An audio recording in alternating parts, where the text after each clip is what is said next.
Ozzy? Ozzy? Ozzy? Hello, Internet! Welcome to Game Theory, and the start to what will undoubtedly be a very FNAF-y new year, because while everyone else in the games industry is concentrated on new consoles with all of the teraflops and none of the actual games, Five Nights at Freddy's is over here in the corner doing its own thing and releasing, you know, exciting and interesting stuff. Last year's Help Wanted was a fantastic addition to the series, which keeps updating itself with new and exciting lore all the time. There's that new 80s-inspired game coming out later this year. The AR game is something I should probably talk about at some point, since apparently that also has lore implications. And most interestingly of all, we have ourselves the rollout of a new book series, Fazbear Frights. The first one released after Christmas, and before the end of this year, there'll be a total of, let me check my notes, holy mother of Ennard, 5 installments in a new book series in a year? Ugh, looks like Scott's gone back to his roots of just mass releasing stuff. It's like he saw the Netflix model of binge watching a show and was like, I want that, but for video games, and apparently books. Jeez, if only mass dropped lore reveals for us to binge understand, we'd all be happier for it. Anyway, the reason I call these books out is that, first off, they're just really good. You ever read the Goosebumps books? I definitely did. Every single one. Night of the Living Dummy and Ghost Next Door every day, fam. Well, Fazbear Frights is just a modern version of those, with each book containing 3 short horror stories all set within the FNAF universe. And true to them being a part of the franchise, they aren't afraid to get super bleak. Today's episode is going to go into detail for the first 3, so if you want to read them blind, consider this your spoiler warning. Anyway, to give you a sense of tone, one story ends with a girl finding her severed body parts hidden away in plastic bags, only to then realize that she herself has been piece by piece replaced with a robotic body. In another, a teenage girl's imprisoned and forced to choose the way in which she is gonna die, with options ranging from boiling alive to electrocution to decapitation. She chooses the decap attack. Dear FNAF tubers, I know we were all super worried about Kappa coming in and striking us down, but when we're covering stories like these, I think we're pretty darn safe. But of course, I wouldn't be talking about all this on Game Theory if it wasn't for the lore. These aren't just random horror stories. Each one is connected back to characters and locations that we know from the original games. The girl who makes a wish to be beautiful and then is unknowingly hacked to pieces? Well, the fairy godmother doing the hacking is a red pigtailed clown robot with green eyes. Does that description sound familiar to anyone? What about the girl who opts for decapitation? Well, I mentioned that she's imprisoned. What I left out was that she's actually trapped in the stomach of a white and pink bear with a twisted sense of humor and a thirst for blood. And if all that's too subtle for you, well, the first story outright has a guy in a golden bunny suit taking us to see 6 murdered kids in the back of a Freddy's Pizzeria in the year 1985. Pretty darn direct, but more on that later. These stories matter because they're giving us more information about how the FNAF universe operates, sometimes in very direct ways, like giving us the exact number of murder victims and the dates of their death, and sometimes in more indirect ways, by showing us that this is a canon where a girl can be rebuilt day by day, piece by piece as a human-robot hybrid so realistic that no one, not even herself, realizes it. And so that is what we're covering today. What these stories show us about the FNAF universe, what they confirm, and also what important new details they unlock. Plus, they open up a big theory about the games, one that I actually got wrong late last year, and I'm very excited about now. So with all that said, reader beware, you're in for a scare. Oh, and for those of you who've dismissed the stories as non-canon, I wouldn't be too quick to judge these books. Each one of them has this in its official description, quote, "In this volume, horror master Scott Cawthon spins 3 sinister novella-length stories from different corners of his series' canon," end quote. Different corners of the canon, you say? Sounds to me like some stories are going to be more aligned with the trilogy of books, some more so with the canon of the games, but still, all of them existing within the canon itself. So absolutely worth our time to investigate. The first story actually has a lot to cover, so I'm gonna just save that one for last and instead start with the second, To Be Beautiful. In it, Sarah, a 14-year-old girl, rescues a red pigtailed clown animatronic from the trunk of a car that she finds in a scrapyard. Grateful to be saved, the robot, who calls herself Eleanor, but is probably better described as Giraffe Baby based on the cut illustrations from the book, says that she'll grant any wish. Sarah wishes to be beautiful, and Baby, like a twisted fairy godmother, makes it happen by putting Sarah to sleep every night and hacking taking off sections of her body while she's unconscious, replacing them with robotic junk. Quote, Sarah looked at the floor. One bag contained a human leg, another a human arm. Blood pooled in the bottoms of the bags, but the limbs had been severed neatly, as if in a surgical amputation. Another bag, stuffed with bloody snake-like entrails and what appeared to be a liver, slid from the cabinet's shelf and landed on the floor with a wet splat. Hey, if pizzerias never work out for you, baby, Beverly Hills plastic surgeon is a great backup career. The only stipulation is that Sarah must wear a special necklace to keep the illusion alive. When the necklace inevitably falls off, Sarah's new junk body is exposed and falls apart. She dies, surrounded by her own severed body parts as she's forced to watch baby walk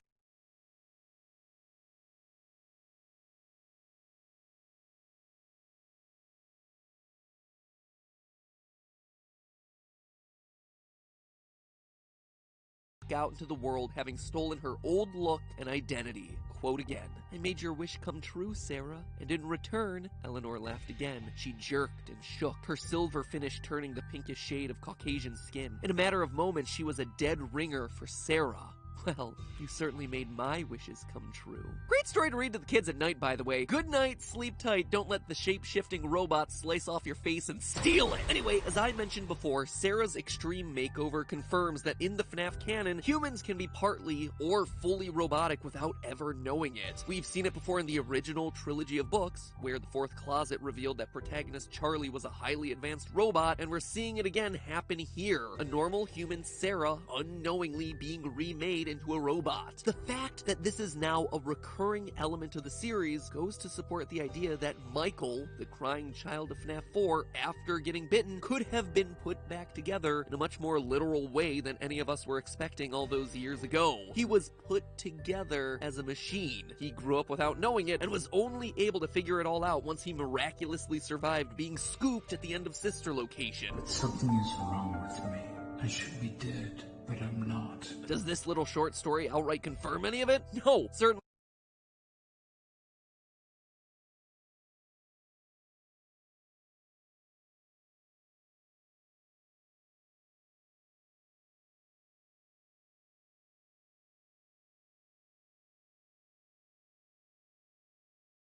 not, but third time is a charm, Michael. The third story about a girl named Millie trapped inside Funtime Freddy's stomach doesn't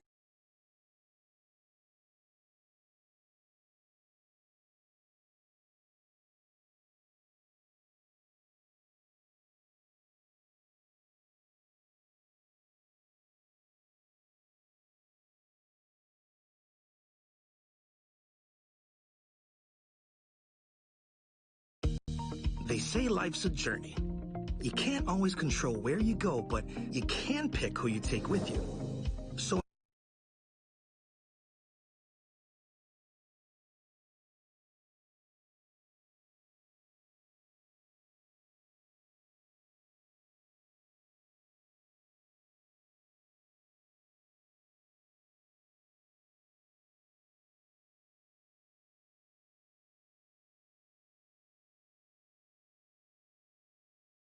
Freddy's stomach doesn't really tell us a whole lot, but instead it just confirms what we already suspected, that the Funtime robots were designed to be large enough to capture kids, and either kill them off or transport them to underground testing facilities. Moving on to the end of the book, there's a little teaser, like a Marvel movie but with 100% less Nick Fury, where we get a preview of a seemingly new monster. Two cops are discussing a hooded figure raiding the neighborhood's dumpsters. They call it the Stitch Wraith. Quote, the Stitch Wraith, witnesses said, was a shrouded figure in some sort of cloak. The detective squinted at a picture that showed the figure pulling what seemed to be a mannequin's torso from the dumpster. The face wasn't a face. Not a human face, anyway. It looked more like a mask. The face was round, and its features were drawn onto the curved white surface. It had dark eyes, one of which looked blackened. Were those blood stains around the mouth? End quote. To me, the Stitch Wraith is just a cooler name for Ennard. I mean, you got yourself a creature that has a white mask with a missing blacked out eye, sharp, potentially bloody teeth, and a lurching walk. Definitely similar to the way that he's shown in the games. Ennard's obsession with trash would also be appropriate for the Stitch Wraith. I mean, it's just a mass of wires. It needs something like a mannequin torso to give it form. We actually see the same thing with Scrap Baby's design from FNAF 6. Between games, she clearly assimilated any and all garbage into her form form to be more passable and human. To me, I gotta be honest, I just think the Stitch Wraith story is cool because it shows the outside world's reaction to the Freddy creatures that we all know.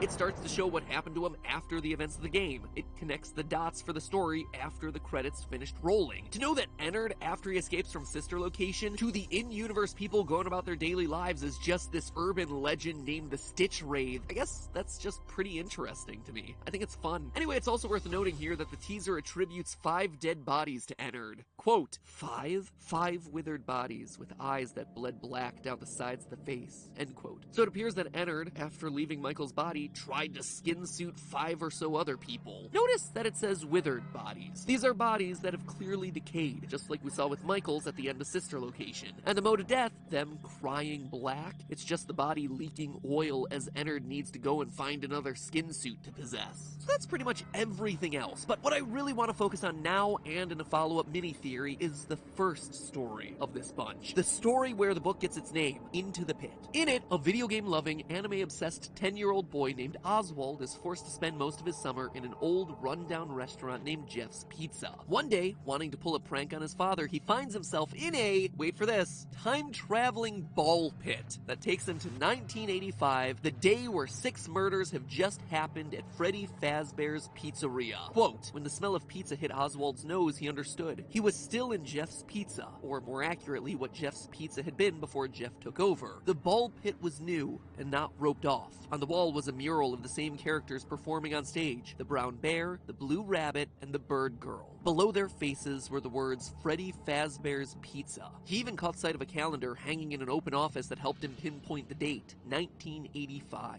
end quote. Way to take the mystery out of it there, guys! I was all ready to cross-reference all the arcade cabinets that you saw in the pizzeria and the allusions to the Smurfs and other popular media at the time to find the date, but you just had to go and take that all away from me. Thanks for saving me the research, I guess, but no thanks for taking away my deserving YouTube watch minutes. And here's the first big mind blow of this book series. First, because I think there are actually 2 in this one story. In this story, we get ourselves clear, indisputable evidence that in 1985, 6 kids were killed. Quote, the rabbit stopped in front of a door with a sign reading party room. Half a dozen kids, none of them older than Oswald, their lifeless bodies propped into sitting positions, their legs stretched out in front of them. They were all wearing Freddy Fazbear birthday party hats. Oswald couldn't tell how they died, but he knew the rabbit was responsible for it, that the rabbit had wanted him to see his handiwork, end quote. On one hand, it's incredible to finally get ourselves a date and a firm number of dead children. But get ready to change your Facebook status because it is complicated. You see, 1985 has never once been an important date in the series. 1983? Absolutely, that's FNAF 4. 1987? You betcha, that's FNAF 2. We've got ourselves 80s representation everywhere. Mullets and Oingo Boingo for days, but never, not once has there ever been a mention of 1985. And while it might be easy to immediately write that off as a typo or some non-canon event, it's definitely not. Far from it. In fact, for as wacko as it seems, this time-traveling ball pit from a short story and a spin-off series of books takes Oswald back to a pizzeria that we've never seen before, but one that we have absolutely known to have existed since the second game in this series. As proof, let me pull up a clip from my second ever episode on FNAF, back when Purple Guy was actually Phone Guy. Ugh, those were the days. Every Way to Sunday, this game is a prequel. Posters everywhere in Five Nights 2 welcome you to this new location, implying that there was another Freddy Fazbear's Pizza somewhere before this one. Additionally, the Phone Guy makes reference to it on night 1, mentioning the old location and how it was left to rot. So let me recap. There's the restaurant from the first game, which is the last in the timeline. The one that you're currently working at in 1987 in Five Nights 2, an older location of Freddy Fazbear's Pizzeria left to rot, and the original Fredbear's Diner. In FNAF 2, we're presented with newspaper clippings that outright says that this location is having a grand reopening. But we knew, even way back then, 5 years ago, that the events of FNAF 1 took place after FNAF 2. It was a prequel sequel, so there had to have been a Freddy Fazbear's Pizza that existed prior to FNAF 2 that got the franchise shut down in the first place. We also know that it wasn't Fredbear's Family Diner because Phone Guy calls that restaurant out separately. Hello and welcome to your new summer job at the new and improved Freddy Fazbear's Pizza. We're going to try to contact the original restaurant owner I think the name of the place was Fredbear's Family Diner or something like that. So in this one random little scene from Fazbear Frights, we uncover a pivotal piece of the timeline that's been missing for the last 5 years. A mystery pizzeria that's been gone since the very beginning of this franchise. A pizzeria that looks to be home to the first 6 actual murders of the Fazbear story. In fact, I can actually do you one better. I believe this to be the 6 dead kids that we end up reuniting in the Happiest Day minigame from FNAF 3. Notice that detail about all of them wearing party hats.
These were kids all taken from the same party, and the Happiest Day minigame from FNAF 3 has us reuniting them to finally finish the birthday party that got prematurely and gruesomely cut short. This is huge information here, guys! However, true to form, as it always is with this story, not everything lines up. With this being chronologically the earliest set of murders that we see at a pizzeria set before 1987, then we should be seeing the animatronics get possessed here. It's something that we've never actually seen in the games. This should be the missing children's incident, where the victims' bodies are shoved into the suits never to be found. But it's clearly not. The book makes it very obvious that these bodies were clearly out and visible. Quote again, there were noises, but not the usual ones of Freddy Fazbear's. Screams, crying children, yells for help, chaos. Oswald's stomach in knots, he moved through the crowd, past crying mothers running with their toddlers in their arms, past dads grasping children's hands and leading them swiftly towards the exit, their faces masks of shock.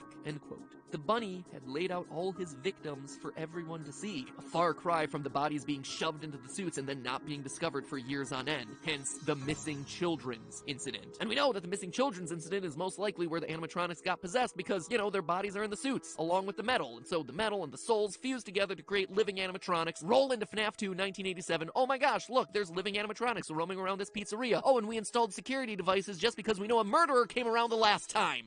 There's a reason I stopped talking about the timeline of these things. Additionally, there are 6 children dead, when the missing children's incident only had itself 5. That, in and of itself, would be okay, right? Since FNAF 6 children has always been the magic number. It's weird to mention a magic number when talking about murdered children, but you know what? This series desensitizes you to a lot. Our list is Susie, Fritz, Gabriel, Jeremy, Cassidy, and Charlotte. The core 4 animatronics, Golden Freddy, and the puppet. 6. The problem is, Charlotte the puppet always seems to have a separate death outside of the building, outside of the realm of the other 5 children. So having her suddenly lined up with all the rest of the kids at the same time just doesn't make a whole heck of a lot of sense. I don't know, maybe I just need to think on it more because everything else lines up. We have ourselves a golden bunny leading kids down a hallway into a back room, just like those original newspaper clippings described. He's also very clearly visible, which means he'd likely be taken into custody. Again, just like those original newspaper clippings describe. As it always is with the series, so many items line up, but there's just one or two little details, little sticking points that make the pieces fit a little awkwardly. I honestly think, though, that this isn't the last time that we're going to be seeing this pizzeria. Remember earlier when I mentioned that new FNAF game that's coming out in 2020, a little bit later this year, probably titled Into Madness? Well, that one is set in a mall with a very 80s theme. Again, we've been talking about the Rockstar animatronics for a couple episodes now, and that's the one where they get revealed. It wouldn't be surprising for me to see that game be the one where we finally step foot inside the first ever Freddy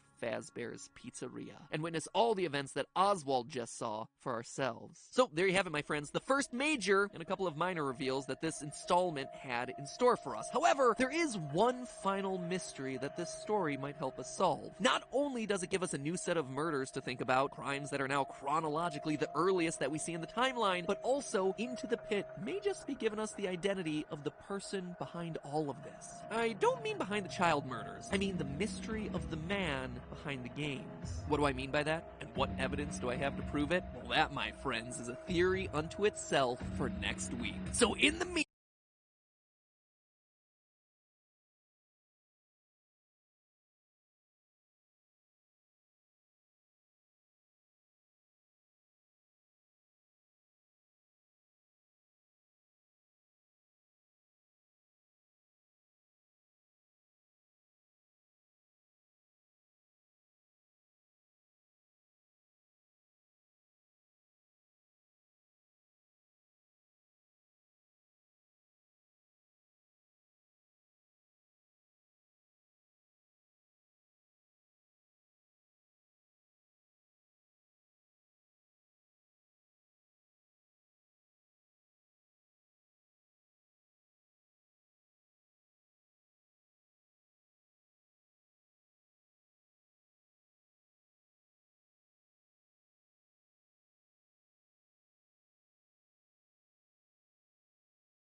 game series. Book series. Help wanted. New book series. Oh, come on. Fine. Phone guy. Phone dude. Purple guy. Orange dude. Didn't you just... Fine. Wild card, change the category, timeline. Bite of 87. Chomp of 83. Party of 85. Wait, but Time traveling ball pit. you can't just... Reverse. Oh yeah? Reverse. Reverse. Reverse. Reverse. Reverse. Reverse. Reverse.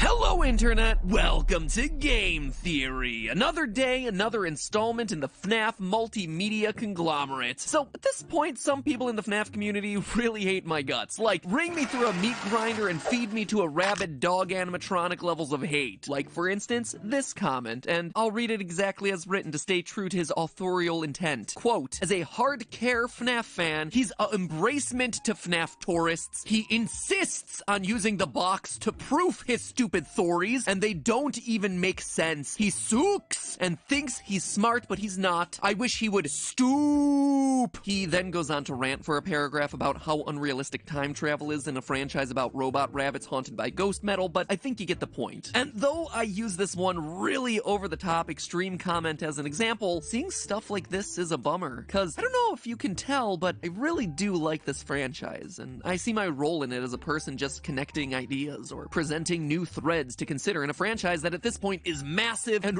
really confusing. But his comment does bring up something that I should probably address at the top of this episode since it'll be relevant for today. My use of the, how did he put it? The box to proof my theories. Here's the thing, friends. I think this is something that both sides could use as a reminder. Both my FNAF Theory followers and my FNAF Theory haters. There is a difference between canonicity and continuity. And I think a lot of the times in these sorts of discussions, they get confused with each other. Something being listed as canon just means that it's official. It is blessed by the person who is overseeing the rules of the universe. It is self-consistent within the boundaries of that fictional world. On the other hand, a continuity, at least as I'm referring to it here, is a timeline of events, a continuous story thread where one event leads to the next that leads to the next. Take Star Wars as an example. Rey having magic healing powers in Rise of Skywalker, or Leia flying around like Mary Poppins in The Last Jedi. Because they're appearing in official works of the franchise, those powers thereby get the green light as being canonical powers of the Force in the overall Star Wars universe. The problems people have with them, though, is that they don't fit in cleanly with the continuity that was previously established. If Force healing is in fact a thing, then why hasn't it been used to save literally anyone before this point in the series? Tell you what, it would have been really handy for old Qui-Gon Jinn over there in Episode 1, but the fact remains, healing is now a canonical Force power, which means that the canonicity of certain powers is presenting challenges to the established continuity of events that came before. Now, this is where FNAF comes in. You see, you can have multiple continuities all existing under the same canon, and it appears as though this is how the FNAF franchise is working. The original novels and the original games exist in an alternate universe from one another. They are separate continuities, and yet they are all deemed canon. This was all expressly stated by Scott years ago. Quote, so yes, the book is canon, just as the games are. That doesn't mean that they are intended to fit together like two puzzle pieces. The book is a reimagining of the Five Nights at Freddy's story, and if you go into it with that mindset, I think you'll really enjoy it. End quote. Now, what I've been trying to do with my theories, and what I think some people on both sides misunderstand, is that I'm not trying to use the books to solve a continuity. I'm trying to use the books to establish a canon that will then allow us to solve a continuity. The books present us with themes, concepts, characters, and motivations in one continuity that can then inform our understanding of a separate continuity. Or, at the very least, give us questions that we can ask of that continuity. Charlie being a robot in the books tells us that in the canon of the Five Nights world, passable humanoid robots can actually be a thing. So are there any characters in the games who this may or may not apply to? I don't know, but it's a question that we owe it to ourselves to ask because it's been established to be canon within this franchise. Do we know what these little pins are on Baby's design here in the game? No idea. In fact, most people probably didn't even remember that they existed in the first place. But in the books, they play an important role. These are the things that allow Baby to transform into a human disguise. Now, is that necessarily what they're doing in the game? No, definitely not. Is the best and likely only clue for what they really are coming from a separate continuity? Yeah, in this case, yes it is. This isn't us trying to shove puzzle pieces together like Scott warned us against. It's about seeing that in one puzzle, there's a piece that fits in a certain location, and in a separate puzzle, you have a similar piece that might end up acting in a similar way. And here's the thing, you don't have to take my word on any of this anymore. Scott recently made a new post about all all of this to clarify the situation. In response to the question of whether the lore of FNAF is solvable, he said this: "All I can do is say that some questions will be answered, even if it may not always be the answer you wanted. Be patient. Let me at least say this: future games will look forward, but look to the novels to fill in some of the blanks to the past." So there you have it, from the creator himself. Does including the books in our discussions make things messy and complicated? Sure, but remember what franchise we're talking about here, friends. Messy and complicated is like the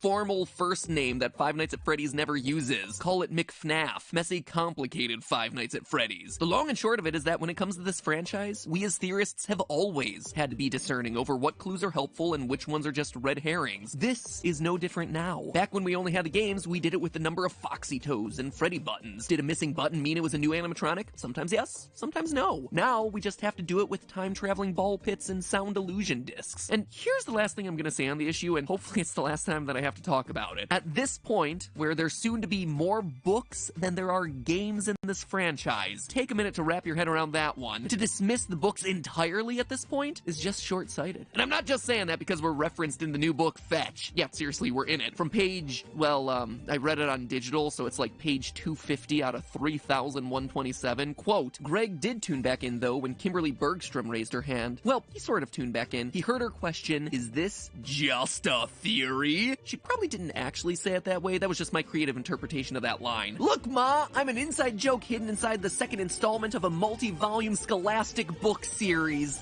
Made it. Anyway, meta discussion over. Let's talk about this new book and what it means for the franchise, shall we? Fazbear Frights #2 Fetch was recently released, and it is, well, if I'm being honest, it feels much less connected to the series than the first one. Don't get me wrong, the stories are still really good, if not even darker than the original three. I mean, one has a young girl outright being mauled to death and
death and wrapped in a sheet while she lays there dying. So pretty intense stuff, but the connections to the main lore are definitely a bit shakier this time around. I mean, the first book, Into the Pit, featured cameo performances by Golden Bonnie, Baby, Fun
Time Freddy, the Missing Children's Choir, and more. This one, meanwhile, introduces us to a lot of new things. A smartphone-powered animatronic dog named Fetch, tiny free-roaming versions of Freddy Fazbear called Lonely Freddies. We do get some quality time with Plush Trap, but, you know, it's Plush Trap. It's like the D-Stringer in the FNAF canon alongside the Bitty Babs and the Endoskeleton 2.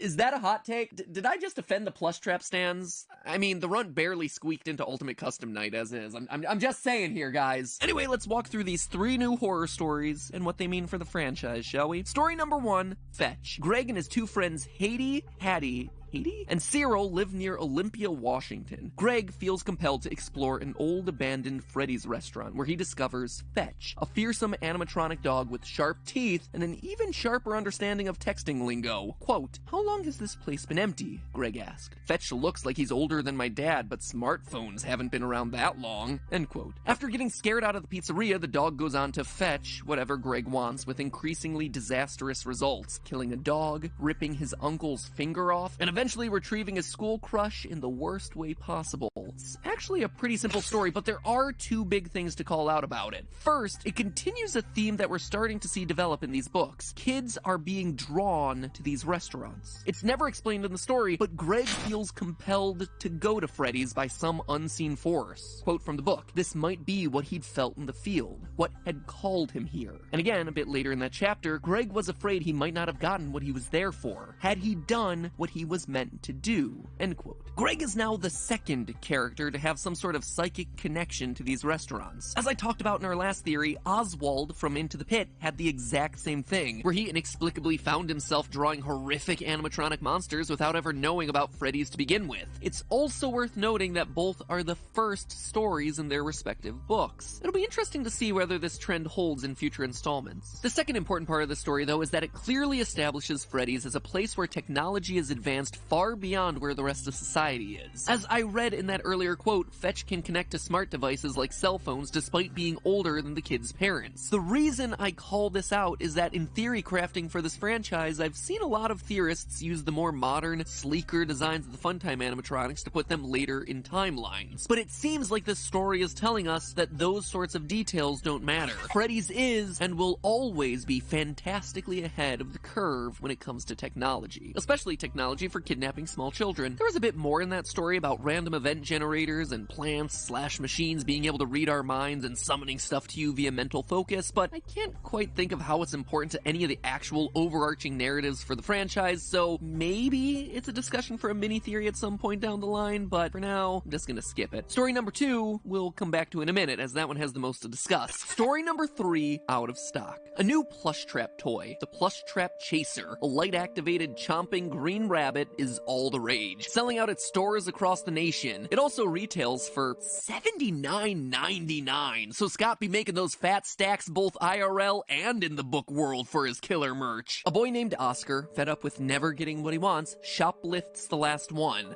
that someone had supposedly returned for being defective. Quote, is it just me or do the teeth look wrong? Isaac pointed at the straight, slightly yellow, human-looking teeth that were visible through Plush Trap's partly opened mouth. And what's with the eyes? He reached out and poked one of the cloudy green eyes. Ew. He whipped his hand back and flicked his finger. It's squishy. End quote. After a few days of it doing nothing, the Plush Trap suddenly activates and terrorizes Oscar and his friends, chomping through the house's doors and garages just trying to bite them. Their only protection is that Plush Trap freezes in the light. Quote again, he was turning the box over and over in his hands, and there in bold letters was a critical detail. Walks in the dark, freezes in the light. End quote. A few hours and a comedic number of faulty flashlights later, the boys destroy the monster at last by luring it in front of an oncoming train. A few things to call out here in this story. First and most obviously, it explains Plush Trap's behavior in FNAF 4. He really is just a haunted toy that goes on a rampage and is stopped by the power of flashlights. So it's cool to make that lore connection with Plush Trap's original minigame. We also know, based on the story, that Plush Trap apparently has the ability to mimic voices. He has a speaker system built in under his fur and is able to mimic the voices of Oscar's mother and friends. Now, this is a really interesting detail because up until this point, the only voice mimics in the franchise have been the Funtime animatronics, with their built-in systems intended to lure children away from their parents so that they could be grabbed. This suggests the possibility that Plushtrap was either a prototype for those larger models, testing out the voice mimicry software, or was himself a Funtime-era animatronic. Whereas up until this point, all us theorists have classified him alongside the other nightmares from FNAF 4. But the last, and most important thing to call out, though, is the fusion of human parts and animatronic parts. The story makes it very clear that the Plushtrap Oscar runs away with has both human eyes and teeth. Quote from the book, "Raj turned to Oscar. You managed to steal us the only Plushtrap chaser that looks like a half-human hybrid." End quote. Now, this idea of a half-robot, half-human animatronic is a completely new concept for the series. But is it? You see, in FNAF 4 we had ourselves Nightmare, the black, transparent, spooky bear that, if you looked closely enough, had a human brain in its head as a part of its design. A detail that pretty much all of us dismissed. I mean, all of us glossed over Nightmare in general is just like the embodiment of death, the game's Grim Reaper as the crying child slowly flatlines in his hospital bed, or, you know, just a figment of the boy's haunted imagination. But with this context from Fazbear Fright, could Nightmare have actually been a real experiment? Was William Afton in his quest for immortality, or Henry in his quest for more lifelike robots, testing the human brain's ability to survive in and operate an animatronic body? This would make Nightmare the literal Frankenstein's monster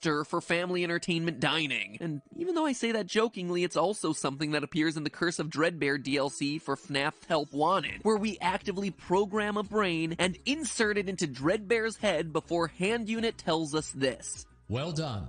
It's time to introduce the creature to the kids for focus testing and troubleshooting. We know, based on the original trilogy of books, that Afton was obsessed with recreating living metal just like those original haunted animatronics. I see Nightmare, Dreadbear, and this Plushtrap all as potential experiments looking to do exactly that. Lastly, we come to story number 2, Lonely Freddy. It's my personal favorite of the bunch. In this one, we have rebellious teen Alec looking to expose his goody two-shoes sister Hazel for the fraud that she really is. Alec, in this story, is actually a really tragic character. He's a teen who acts out because he's ignored by his parents, and the main reason he's trying to bring down his sister is because she is always the one who gets the attention. The two of them inexplicably team up to torment their parents in the lead up to Hazel's birth.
Hazel's birthday party at Freddy Fazbear's, with Alec planning on double-crossing her the day of the party. When the day arrives, Alec's plan backfires. It's revealed that Hazel is truly just that pure and good of a person. It's been Alec who's been the jerk, pushing everyone around him away, thinking himself as the victim when he was actually making himself into the victim. With the parents just trying to cater to his needs and Hazel just wanting a brother who liked her, Alec runs off, ashamed of his actions, and hides in the storage closet. Just as he starts to make a promise to change for the better, he meets with a short little lonely Freddy, a free-roaming 2-foot doll made to entertain kids that are ignored or forgotten about at parties. But things are never quite what they seem in Freddy Fazbear's Pizza. The cute little bear hypnotizes Alec and then body swaps with him, imprisoning Alec's consciousness inside the tiny bear body. Quote from that moment, there, sitting across the table from his sister and his parents, was Alec. It was the same rumpled t-shirt he'd thrown on that morning before the party, the same ripped jeans, the same unruly golden curls, his light green eyes. "Hey," Alec said, the voice in his head quiet at first, but quickly it was screaming, "Hey, that's not me! That's not me!" His eyes, his stolen green eyes and his stolen body gleamed at Alec.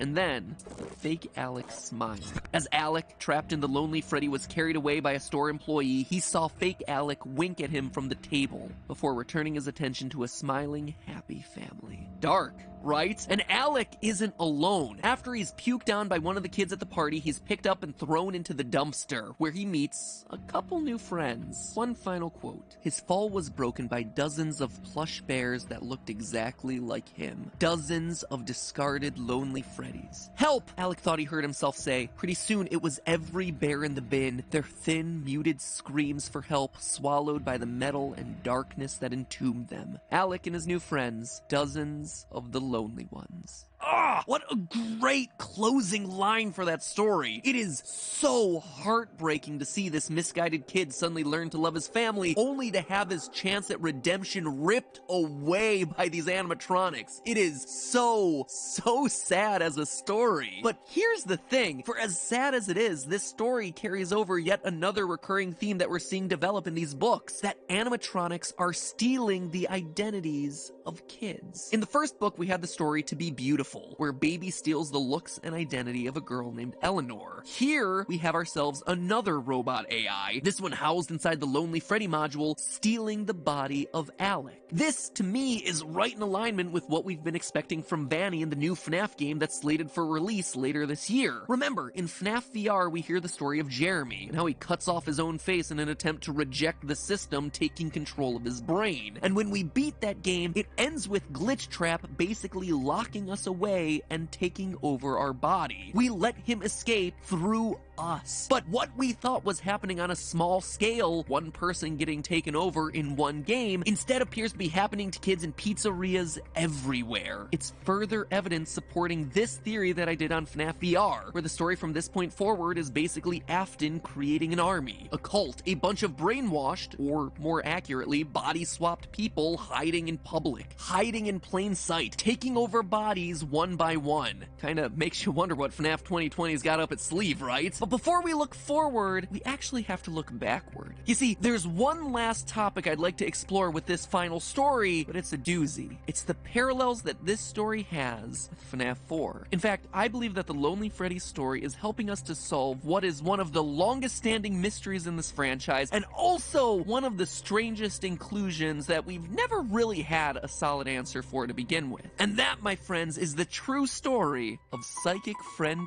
Fredbear. He's here, he's there, he's everywhere. Who you gonna call? Psychic Friend Fredbear. But in order to tell you why, I'm gonna need a bit more time. So until then, my friends, there's only one last thing to say. Do you want to save money on pizza? Yeah, that's right. All this Freddy Fazbear talk has gotten me hungry for a nice old slice of pizza. Luckily,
he's your buddy. When your brother is a jerk, he's your pal. When your dad is off at work, he won't leave you when you go get a bite. At least until the 6th night. He's here, he's there, he's everywhere. Who you gonna call? Psychic friend Fredbear. He's a flower, for reasons still unknown, and he stalks you. On your way back home, he makes a promise that throws off all the lore. Seriously, Scott, what is this line for? And is it supposed to be in a slightly different yellow font here? Are you meaning this to be figurative or literal? Because if it's literal, you are opening up a literal can of worms. He's here, he's there, he's everywhere. Who you gonna call? Psychic friend Fredbear. He's here, he's there, he's everywhere. Who you gonna call? Psychic friend Fredbear.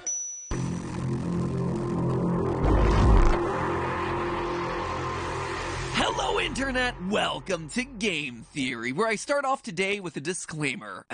Warning! In entering this video, and honestly all of my theories, you are entering a zone of speculation, where any idea is valid for consideration in the hopes that it solves more problems than it creates, answers more questions than it raises, or ties together dangling pieces of evidence in a narratively satisfying way. Am I trying to solve the lore? Yes. Am I doing it by asking really extreme, over-the-top questions, looking into very specific details way too closely, and more often than not drawing connections between concepts that probably aren't connected at all? Absolutely yes. Side effects of entering the theory zone may include a blown mind, total and utter confusion, a deeper appreciation of your favorite franchises, fun stories to share with friends, a head full of random factoids that will at no point aid you in life, and disillusionment about human existence and our own place in the universe. Enter at your own risk. Disclaimers aside, theory crafting is a tricky needle to thread. A good theory is one that has enough evidence to support it, but not so much evidence that it's basically a known fact. It requires extrapolation, thinking beyond just the stuff that we're given, but not so far past that you're overreaching or making baseless claims. And all of that while still maintaining a satisfying story. A story that stays true to the franchise that you're talking about while not being afraid to take that known story in new, often riskier directions. In a lot of ways, theory crafting is like writing fan fiction, just, you know, with more evidence and less aggressive cuddling. A lot less aggressive cuddling than some of the fan fictions I've been exposed to over the years.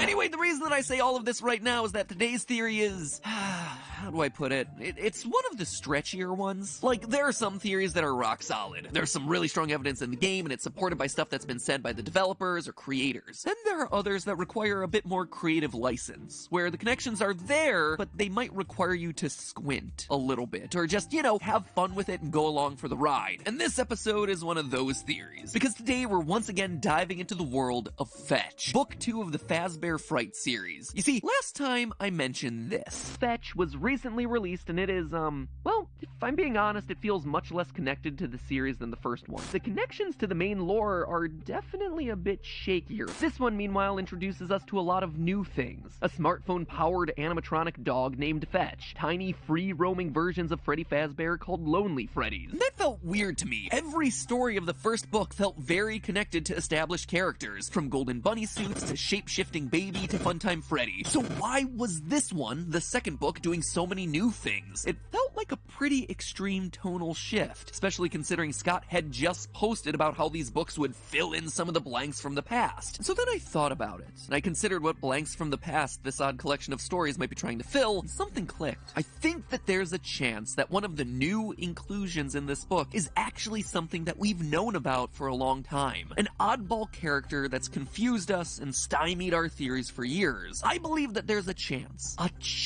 that Fetch's Lonely Freddies may actually be the real identity of FNAF 4's psychic friend Fredbear. You remember that plush doll from FNAF 4 with the living eyes that tracked your movements as you walked around the room, that stalked you in the streets and disguised itself as a flower? The thing that could actually read the crying child's innermost thoughts. I think that guy was a type of Lonely Freddy doll. But to truly understand why I think these two are connected, let's begin with Lonely Freddy's story. To quickly recap the story in a bit more detail than I did last time, because now the details actually actually matter for the theory, Alec is an angry teenager who's upset that his younger sister Hazel gets all of their parents' love and affection because she's practically perfect in every way. So when Hazel, just out of the blue, starts being overly nice to Alec and wants to join him in making their parents miserable, he doesn't trust her. He suspects that she's up to something, and so he concocts a plan to expose her for being a spoiled brat at her upcoming birthday party, which happens at, wouldn't you know it, the local Freddy Fazbear's Pizza. His plan, well, it's not a particularly good one, and if I have to fault this story for one thing, it's that the mechanics of how it all works is kind of confusing, so stay with me here. At Freddy's, they have this big money booth. You know, those clear boxes with fans that blow all these tickets around you, and you try to grab them, and you walk away with whatever you're able to capture in the booth. And in the booth, there's a special ticket that allows you to win the top prize in the restaurant. A Yarg Foxy. Basically a large Foxy doll with extra hook-swinging action. Okay, so it seems like Hazel really wants to win the Yarg Foxy, so Alex sabotages her chances by taking out the special winning ticket before she gets in. Except, she does win. By some weird, magical, unexplained miracle, the ticket winds up in her hair, and she wins the Foxy doll. The twist, though, is that she didn't want to win it for herself, she wanted to win it for Alec.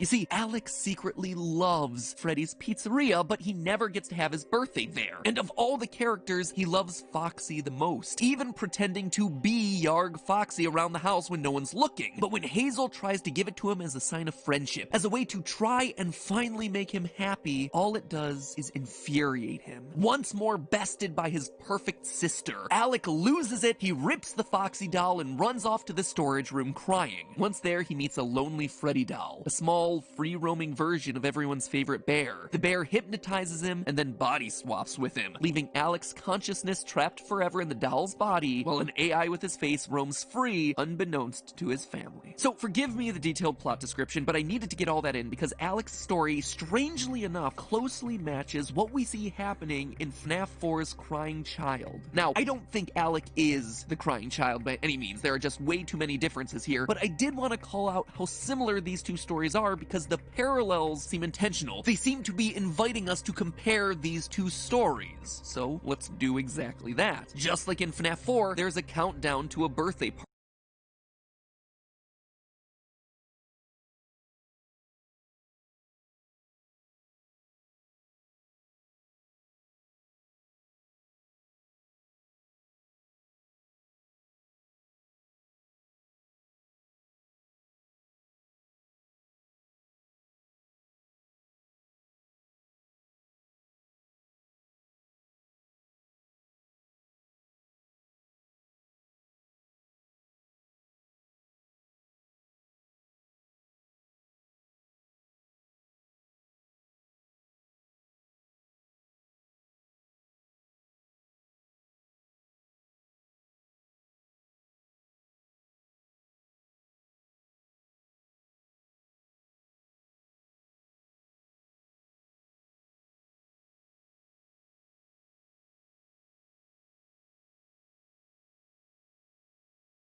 Birthday party happening at Freddy's at the end of the week, though in this case, it's a sister's party and not his. Speaking of the sister, Alec's younger sister Hazel is described as being cute and perfect, with a lot of emphasis being placed on her green eyes and her curly yellow hair. An important physical description considering Elizabeth, the girl who would go on to possess Baby and who we assume is Crying Child's sister and owner of this room in FNAF 4, is also blonde with green eyes. In fact, eye color is brought up a lot. An unusual amount throughout the Lonely Freddy story. Quotes like this: Alec had never noticed the bear's eyes before. Had they always been that blue? And again, its eyes were as blue and deep as an ocean trench. Over 13 times are eyes in this story qualified by their color, which is worth noting considering that a lot of the other short stories thus far in Fazbear Frights have had themselves pretty sparse character descriptions. But this one, for some reason, really chooses to emphasize the fact that Alec and Hazel have green eyes and that Lonely Freddy has blue eyes, which, if you have an obsessive level of knowledge of the series, should ring a few alarm bells. In Sister Location, eye color was a huge deal, so much so that I did a whole theory about it back when Sister Location came out, where the baby animatronic had blue eyes until she scooped Elizabeth and her eyes turned green. And here we have something very similar happening. Quote from the story: Alex stared hard into the blue eyes of Lonely Freddy, eyes that had burned through his soul, and he searched for answers of his own, but he only came away with more questions, because the blue eyes of the bear had suddenly turned a light green. End quote.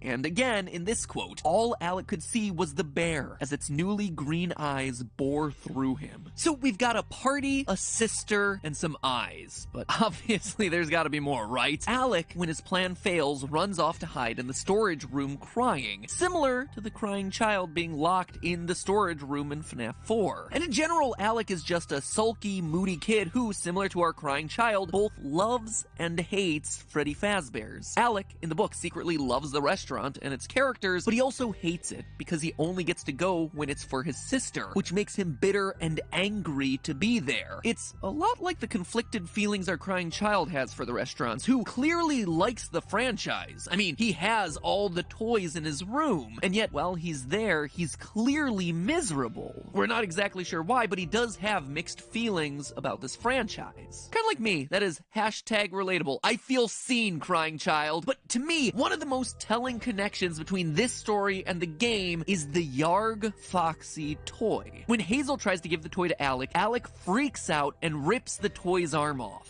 It's a small detail, but one that immediately made me think of the Foxy that's in the crying child's FNAF 4 room. A Foxy plush with one very specific feature. A feature that has never gotten explained. Its head was pulled off. So we have ourselves two Foxy plushies, both with a body part ripped off in some way, in the possession of a kid who both loves and hates Freddy's, that winds up locked in a storage room crying, attends a birthday party, and has themselves a green-eyed sister with blonde hair. It is just an oddly specific series of parallels that are almost so precise, they're inviting us to compare them. It's actually a bit uncanny. Alec in this story is almost like a fusion of the crying child and his brother. You see, crying child for all the reasons that we just talked about, but also the older brother because, well, he's a mean older brother to his sister, and his favorite character is Foxy, so much so that he pretends to be Foxy around the house, just like we see the older brother doing to torment the crying child in FNAF 4. Again, it's not exactly the same. There are plenty of differences between these two scenarios, but there are a lot of parallel details, almost like alternate universe versions of roughly the same series of events. So what does any of this have to do with Psychic Friend Fredbear? Well, I believe that all of these parallels with FNAF 4 are intentional. They're drawing lines between the two stories, inviting us to compare them. And when you do that, it becomes undeniable that Psychic Friend Fredbear is a Lonely Freddy. To understand why, let's start with the book. This is how Lonely Freddy is first described. Quote, "It was a weird name for a toy, but the weirdest parts of it were harder to define. The bear stood stiff, almost at attention. Its eyes stared straight ahead at the stage, but Alec had the strangest feeling that it was still watching him." End quote. So, a small Freddy toy with eyes that watch you as you move around the room. Definitely sounds like what Psychic Friend does as we maneuver our way through the FNAF 4 minigames. His white eyes just move around with us, wherever we go. We're also told that the Lonely Freddy is able to free roam in order to follow the kids around. Again, explaining why he shows up in practically every screen of the FNAF 4 minigames. It is literally designed to be a moving surveillance camera. I mean, maybe it can't disguise itself as a flower or whatever, but just chalk that one up to Scott's artistic license. Later in the story, we're told what the purpose of the Lonely Freddy is. Quote again, "At Freddy Fazbear's, we believe that no child should have to experience the wonder and delight of Freddy Fazbear's Family Pizzeria alone. Using patented technology and a touch of that Freddy Fazbear magic, Freddy will learn all about your child's favorite things just like a true friend." Aunt Gigi leaned close to their mom. "Is it just me, or does Lonely Freddy sound like the cure for the unwanted kid? It's a mechanical last resort, as in no one wants to play with this kid, so here's a machine that'll do it instead." End quote. This is a device specifically designed to become a friend to sad and lonely children. Children just like FNAF 4's crying child. Children just like Alec. And in a line, again drawing parallels between the two stories, we get ourselves this. Quote, "If there was ever a kid who would have been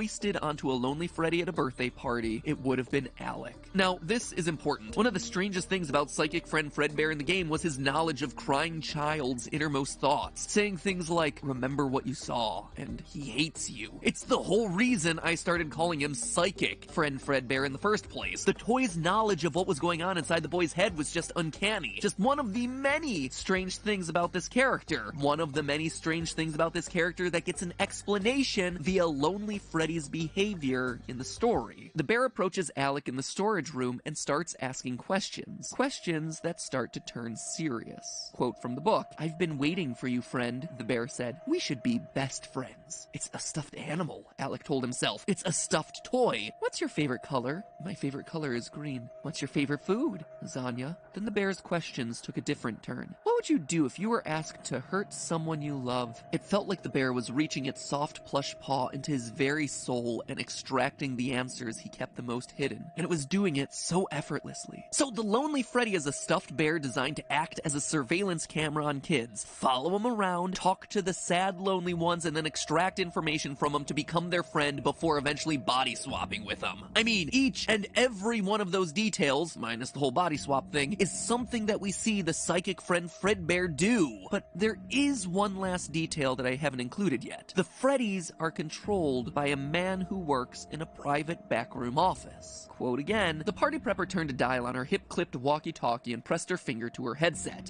"Someone get Daryl to do a Lonely Freddy demo." Daryl's on break. The fact that there's someone behind the scenes controlling these devices in the book is a direct callback to the secret private room from Sister Location. The one where there were surveillance cameras watching the FNAF 4 house, guarded by the password 1983. It was in that room that we saw a psychic friend Fredbear for the first and only time in a non-8-bit setting. There, on the desk, was a short little plushie with his white little surveillance eyes and a walkie-talkie right next to him, coinciding with this scene from the book. So, there you have it, friends. The official name of psychic friend Fredbear is Lonely Freddy. It's not quite as fun, but I guess it's easier for me to type, so that's a plus. It's a camera system controlled by someone hidden in a back surveillance room. A system that has the ability to walk and talk and maybe even hypnotize and body swap. Now the question that we're left with is, who was controlling it in FNAF 4? I mean, it seems like the obvious answer here should be William Afton, right? Who else would be doing it? But the bigger question is why? Why would he be doing all this just to watch what we assume is his own son? And then over in Bookland, the question is whether all of this is intentional. It seems like the employees don't actually know the true nature of these robots, so is this an AI roaming around, or was a normal Lonely Freddy swapped out for one with body snatching abilities? That one seems like the most likely scenario, considering in story number 3, out of stock, the plush trap chaser is swapped with an evil one with human body parts. So maybe William Afton, or some of his people in this book universe, are slowly seeding out evil animatronics into the world to run as little test cases. Also, since I'm wrapping up my discussion of Fetch here, something else for you to chew on. At Hazel's birthday party, there's a girl named Charlotte. A girl who shares a name with the child that we know goes on to possess the puppet. A girl who, in this story, is allergic to chocolate and accidentally eats some and then spends the rest of the party vomiting. Could this actually give us an explanation for why Charlotte in the games would end up outside of the party, outside of the restaurant, when we see her in FNAF 6, before she eventually gets killed and turned into a puppet? It may be. It's just a thought that I'm throwing out there into the universe for everyone to pick apart. But with Fetch out of the way, it's time to look ahead. Because based on the descriptions, it's books number 4 and 5, coming out later this year, that seem like they may hold the biggest lore reveals yet. In book 4's description, we see that one of the main characters will have the name Susie. If she also has herself a dog, Susie is almost guaranteed to be confirmed as our Fruity Maze girl, and our first ever victim, the one who goes on to possess Chica. We also know that one of the book 4 stories will be about Pete and his younger brother who, quote, get in a fight in the wake of their parents' divorce and fall prey to a gruesome curse. Two brothers with divorced parents that have some blood curse on their family? Seems like it could be another stand-in for our crying child and Foxy bro getting wrapped up in the cycle of serial killing their father started decades prior. And then, flipping over to book number 5's description, quote, in room 1280 of Heracles Hospital, something evil is keeping a man alive. A man with gruesome burns all over his body body and an iron will to live. Sounds a lot like our good old buddy William, or it could be the aftermath of the FNAF 6's restaurant burning. With that being the last book in the Fazbear Fright series, I'd expect that one to tie up a lot of different loose ends. Speaking of loose ends, by the way, I hate them. That is why this show exists, to get rid of narrative loose ends, to tie them up, put them neatly and organized back on the shelf. So you know what I really appreciate? What doesn't have loose ends? Wireless earbuds. No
Let me come home with you.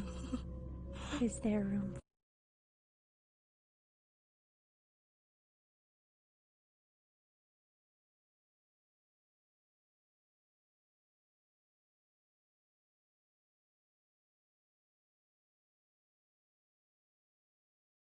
for one more? Can I come home with you? Let me come home with you. Can I like you? Bring me home with you. Bring me home with you.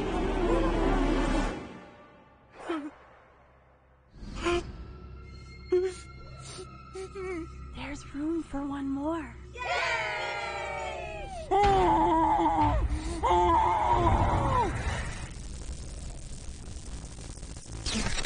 Hello, Internet! Welcome to Book Theory! Because if you have one moderately popular indie Smash game in your franchise, chances are you also have yourself a 10-installment book deal. That's barely an exaggeration. Bendy and the Ink Machine? 3, with more promised on the way. Hello Neighbor? 6. Heck, it's a surprise that Baldi's Basics doesn't have an entire trilogy dedicated to the horrific backstory of the Jump Rope Girl. That makes me No joke, at this point in my life, I'm reading more video games than I'm playing. But of course today, we're not talking about any of those other franchises. We're talking about the Grandpappy, the one that paved the way for all those who would dare to follow in its footsteps. Five Nights at Freddy's and its 8 books, as well as its 2 graphic novel reimaginings of the first 2 books. But here's the best part here, friends. True to this franchise, the books were supposed to end at Fazbear Frights number 5. We're currently at Fazbear Frights number 3. The end was in sight. That was gonna be it. That was the end of the line. Mystery over. But oh no, my friends. Of course not. Now, there are 2 more final installments announced. Just like every game after FNAF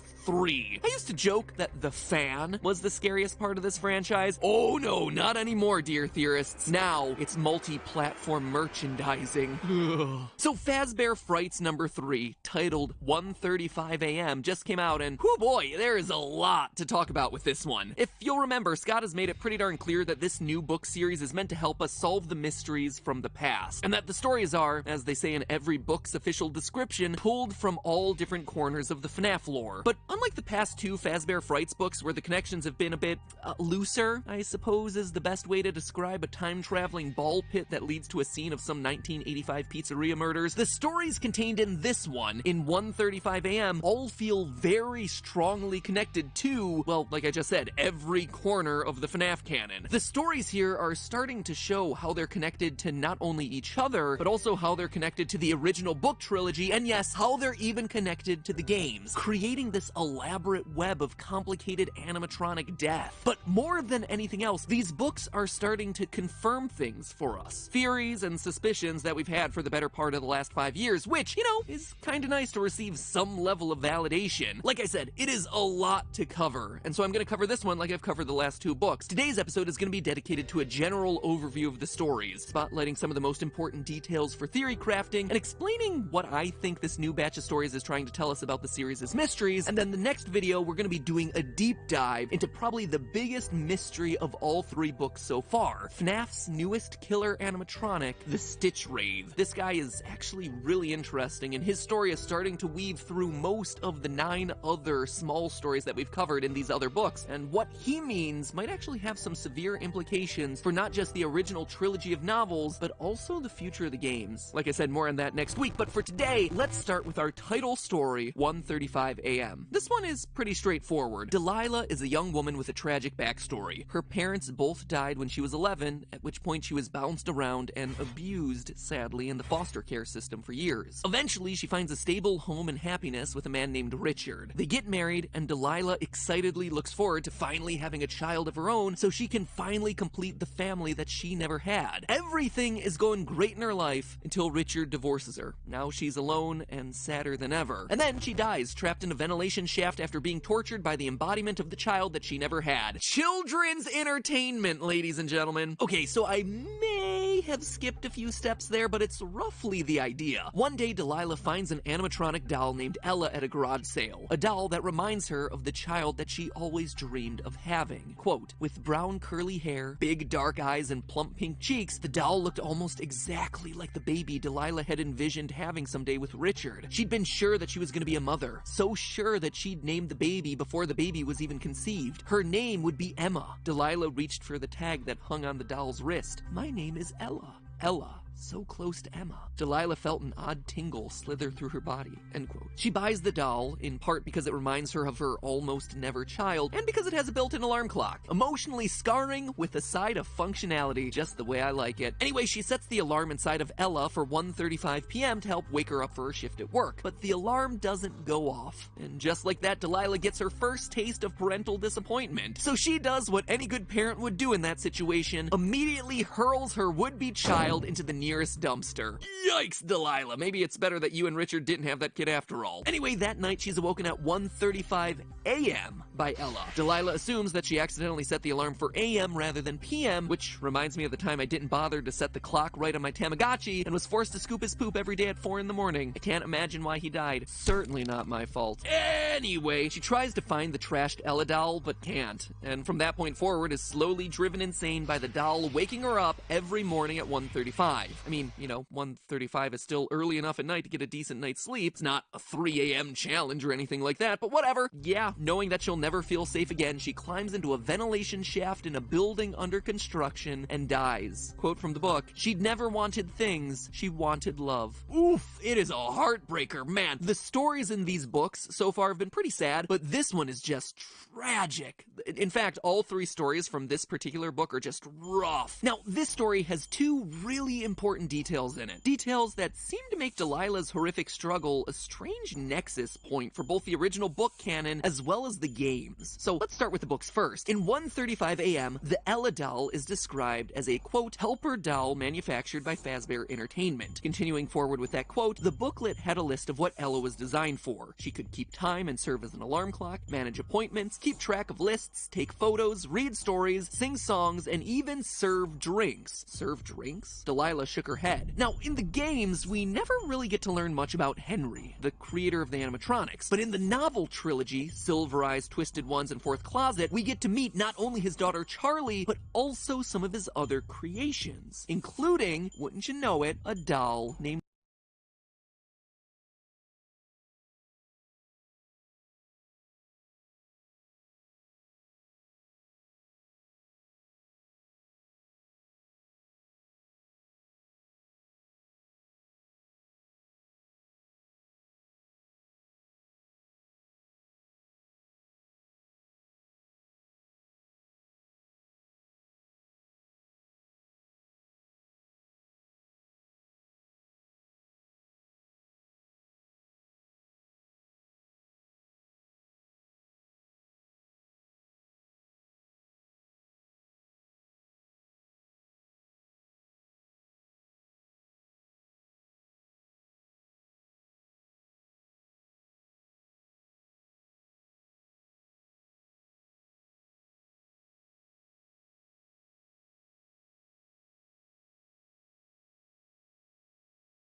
doll named Ella, who is built to serve tea. From the Silver Eyes novel, quote, "Out sailed Ella on her track, a child-sized doll bearing a teacup and saucer in her tiny hands like an offering," end quote. Now, across all three novels, we never get a solid physical description of the Ella doll, but in another book, The Freddy Files, which collects all the main information about the franchise, we do get to see our first illustration of the doll, and wouldn't you know it, everything matches the description of Delilah's little garage sale find from 1:35 a.m. Quote again, "Wearing a puffy-sleeved 1980s-era bright blue full-skirted dress with pink ruffled trim and a big bow around the waist," end quote. It's the same doll, meaning that this first story is happening in the novel timeline after the events of Fourth Closet. Somehow, this is the doll that Henry created for his daughter Charlie, who, I need to technically remind you, is his daughter, because again, remember, his daughter died at a young age, and he replaced her with a series of 4 robots that represent Charlie growing up at various ages, so Ella technically is an early version of his own daughter. Figured I'd throw that little factoid in there since, you know, this is a real and totally valid plot point from the novelized series of events in this very easy to understand series. But that's not all. While I was reading the story, the way Delilah decides to hide in the ventilation shaft felt really strange to me. Like, why? It was super random, but also was one of those things that felt so oddly specific that it felt like it had to have had a bigger purpose. So I dug around and found this for you. For your consideration, I present to you Night 2 of Sister Location. So, funny story. A dead body was found in this vent once. Okay, so not that funny, but it's a story. So, could Delilah be that body that was actually found in the vents of Circus Baby's Entertainment and Rentals? Maybe, but probably more likely it's alluding to that story from Sister Location rather than directly the same one. You see, in the book, we're told that Delilah's vent is in a site that's under construction, a 3-story structure that feels a bit like an office building. Sister Location, meanwhile, takes place in an underground facility underneath a residential home, so it's probably not the same building. At the same time, though, the story makes it clear that Delilah was drawn to this place. Quote, "The answer to her plight was in here. She was sure of it. Someplace here she was gonna find a way to escape Ella forever," end quote. Time and again throughout all of these Fazbear Fright stories, we're shown people being drawn to the Freddy Fazbear locations through some supernatural force. So could Delilah, or whoever died in the vents of Sister Location, have been compelled to come there? And this story is just giving us a hint as to how that happened. Maybe. And whereas the Delilah Sister Location connection might just be me reading too far into things, that certainly isn't true for our second story, Room for One More. In this story, and stop me if any of this sounds familiar, Stanley is a night guard at a mysterious underground facility full of little ballerina dolls looking to escape to the surface. Ding, ding, ding! It's like in one sentence we just won FNAF bingo. Each night, he falls asleep on the job, wakes up to find a mini Rena doll on the desk asking to go home with him. Stanley falls asleep again, and when he wakes up, the doll is magically gone. Over the next few days, his arms start to swell, his throat starts to bleed, and yet he keeps going to work, keeps finding dolls, and keeps falling asleep. Eventually, he learns that the dolls have been crawling into his mouth while he sleeps, causing his body to swell to the point of bursting.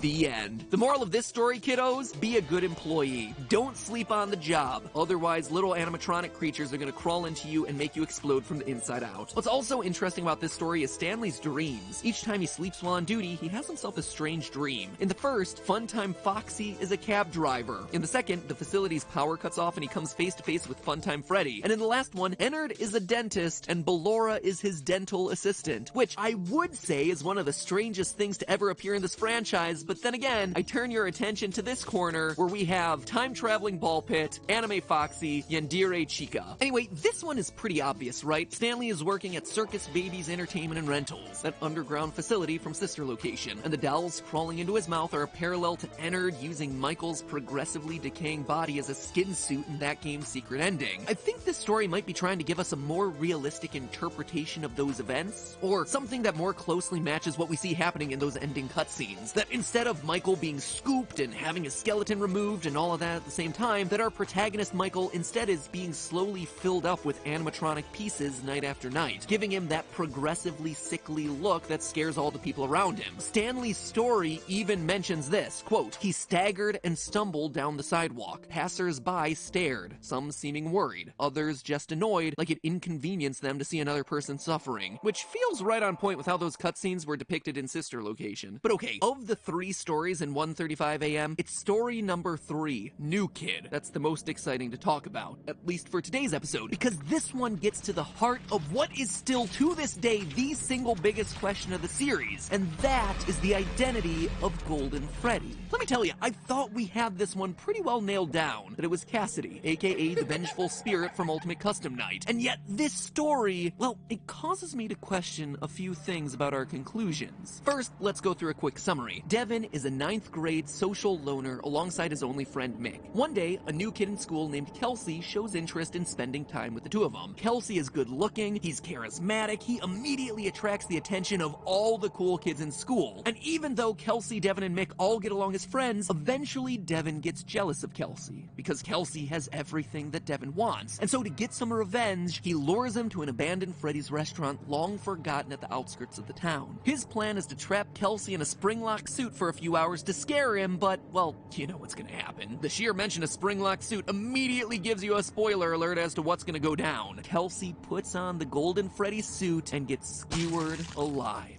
quote. The blood saturated the bear's matted fur in seconds and began pooling on the floor. Devin stared at the moving blood. It looked like it was a living thing. A thinking red liquid lake stretching out. End quote. Mick and Devin leave Kelsey for dead for fear of Devin getting in trouble, but they're not quite sure he actually died. Nearly a week later, Devin is convinced to go back and check on Kelsey, but when he does, he's in for a surprise. Kelsey has vanished. Devin eventually sticks his hand inside the suit's mouth to feel around for Kelsey's slumped over dead body, only for the spring locks to fail again and crush his arm. As Devin lies on the floor, trapped and slowly bleeding to death, he gets a final glimpse into the suit and, well, let's just say what he sees inside rocks the foundation of what we know about this franchise. Quote, Devin wiggled in one more attempt to free himself. The mouth opened even more and Devin got a sudden glimpse inside the suit. He gasped. Down low, past his arm, Devin could see a body, a dead body, just like he thought he'd find when he came back here to check. But it wasn't exactly like he thought he'd find. This one had curly black hair. The body in the suit wasn't Kelsey. Now, there's a lot of weird things about this story that I don't quite have answers for, but I do have some thoughts about. First and foremost is the ending. You see, the book doesn't end with Devin's death like you would expect. It actually continues to a final scene with Kelsey, alive and well, as the new kid at school introducing himself to 2 boys. It seems, at a first reading, like this should be a flashback to when Kelsey first meets Mick and Devin at school. Like, this was the fateful meeting that would eventually lead to multiple of their deaths. But it's not. This is Kelsey at a new school meeting 2 new boys. In the story, Mick meets Kelsey first and then brings Kelsey over to meet Devin, and it all takes place in a classroom. This closing scene, meanwhile, is outside the front doors of a school, and the 2 boys Kelsey introduced himself to are less social outcasts like Mick and Devin, and more like bullies. We're expressly told that the boys are snickering at the passing kids. Even Kelsey's first line to them is different. It implies that Kelsey has somehow lived on after his supposed Springtrap death in Golden Freddy, and now he's the new kid at yet another new school, introducing himself to 2 new kids. And the way that this final scene is written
Written, with Kelsey scoping out the two boys from afar before he approaches them, it feels like he's actively targeting loner kids to make friends with. Could this be Kelsey's attempt to befriend kids that most overlook and then lure them back to a Freddy's Pizzeria for some tragic incident to happen? It seems like it would be a stretch, but let's talk about Kelsey himself. Mr. Perfect. Kelsey is a weird entity in all this. Throughout the story, there are moments when his behavior is specifically called out as slightly off. Quote from the book, Kelsey tilted his head and studied Devin for a couple of seconds. For those 2 seconds, Devin had the weird feeling he was being evaluated. And again later, Devin was tempted to stab Kelsey to see if he was a robot. Kids don't say stuff like that. Once they're actually at the pizzeria, things go surprisingly smoothly for Devin's plan. The line in the book even goes like this, quote, this was going even better than he imagined. He thought he was gonna have to talk Kelsey into trying on the Golden Freddy suit, but it looked like he was gonna do it all on his own. It was like it was meant to be. All of it seems to cast some level of suspicion on Kelsey's true motivations, and that's without me even mentioning the fact that his body just goes missing at the end of the book when it has been skewered and bled to death. To me, it feels like Kelsey may just be our vengeful spirit from Ultimate Custom Night. In the story, Kelsey is described as having wavy blonde hair and blue eyes. Now, we have a pretty solid idea that its hair is straight, with a slight wave, and it appears to be blonde. But here's the kicker. This image was created by inverting colors. It's what gives it that blown out and kind of creepy appearance. If you invert the colors of the vengeful spirit's eyes, you get blue, just like Kelsey is described in the book. And it would fit the idea of a vengeful spirit, a kid who is angry about his own death, perhaps in an accident like we see in FNAF 4, or in this particular story, looking to get revenge on other kids who are similar to his original killers. He goes from school to school, presumably ones near Fazbear locations, to somehow trick kids into getting killed by the suit. The parallels with Vengeful Spirit even go to the moments right around Kelsey's death in the book. This is how it's described, and the sound wasn't the bad part. It was bad, yes, but the bad part, the really, really bad part, was the way the suit started jerking in a spastic, horrific dance. It looked like the moth-eaten, mildew-blotched gold bear was convulsing, but it wasn't the bear, it was Kelsey. It's remarkably similar to the final cutscene from Ultimate Custom Night, where we see again an angry Golden Freddy, presumably filled with the vengeful spirit, twitching off into the darkness. Also worth noting is that the spring-lock suits are apparently big enough for kids to slump down into the body. Devin, when he initially can't find Kelsey's body inside the suit, decides to dig deeper down into it. Quote, had Kelsey somehow slid down into the suit? Was that his hair that Devin could see? This, to me, confirms what we see in FNAF 4's storage room cutscene, the strange tuft of hair that's coming out of the body of the suit. Back then, we weren't sure what this was trying to tell us, what that tuft of hair was meant to be. But now, I think we can safely conclude that it is indeed a child stuffed into that body, and that we're only seeing the top tuft of hair poking out. It would seem to imply that there was a victim before the bite of 1983, and that the crying child was somehow aware of at least one, if not multiple, of past victims shoved inside the suits. But all of this brings us to the obvious question of this story, the curly black hair at the bottom of the suit. Who's that? And honestly, I'm not sure. Cassidy, which is what we've been assuming to be Golden Freddy's name this entire time, does indeed have black hair, but it's always been described as long and straight. In the fourth closet, we physically see Cassidy, and she's described as this, quote, that's Cassidy, a girl with long black hair approached. And in the survival logbook, where we first learned of Cassidy's name, there's this girl who again has long, black, straight hair. And that's something worth pointing out, for as chaotic as the story in this franchise has been for all its iterations, names and hairstyles and colors of the victims seem to be fairly consistent. Susie is always associated with her dog. She has blonde hair with curls and blue eyes. Cassidy always appears to have straight black hair. Fritz always has freckles. The names and the faces of the surrounding characters may change, but the missing children all seem to be fairly consistent in both name and physical description, which is an important detail to keep track of moving forward. So could all of this mean that Vengeful Spirit and Cassidy are two separate entities? That two spirits might both be in possession of Golden Freddy, or that Cassidy isn't really associated with Golden Freddy at all, and is instead the identity of one of the other animatronics? Because in Fourth Closet, she technically wasn't the one who was associated with Golden Freddy. Honestly, I don't know. I need to actually review the evidence for this one, and I encourage you to do the same. The last thing worth mentioning for all of us to chew on is the mysterious slithering that's heard throughout this story. While the boys are exploring the abandoned pizzeria, they hear something inexplicable in the walls. Quote, while they were in the bathroom, Devin was pretty sure he heard something slithering through the walls. He didn't say anything. From the way the other boys' faces paled, he knew they heard it too. They didn't mention it either. It's never mentioned again. Nothing ever comes of this strange little detail, but it's clearly important because more inexplicable, strange sounds come from the Freddy torso after Kelsey dies. In a later quote, "Did you leave anything else?" He tried to ignore the fact that the scuttling sound was coming from the bear suit. Now, this is after Kelsey has already stopped squirming and twitching. So again, we're left with some mysterious force moving around in the pizzeria creating these sorts of sounds. Is it Ennard? Is it the Stitch Wraith? Is it something else? Like I said, lots to chew on with this particular book, but as you can tell, it's given us pretty explicit information about some of the biggest questions that this series has had. Now it's up to us, as always, to put all those pieces together. And there certainly are a lot of pieces that'll start coming together next time as we start looking into the power of agony and the twisted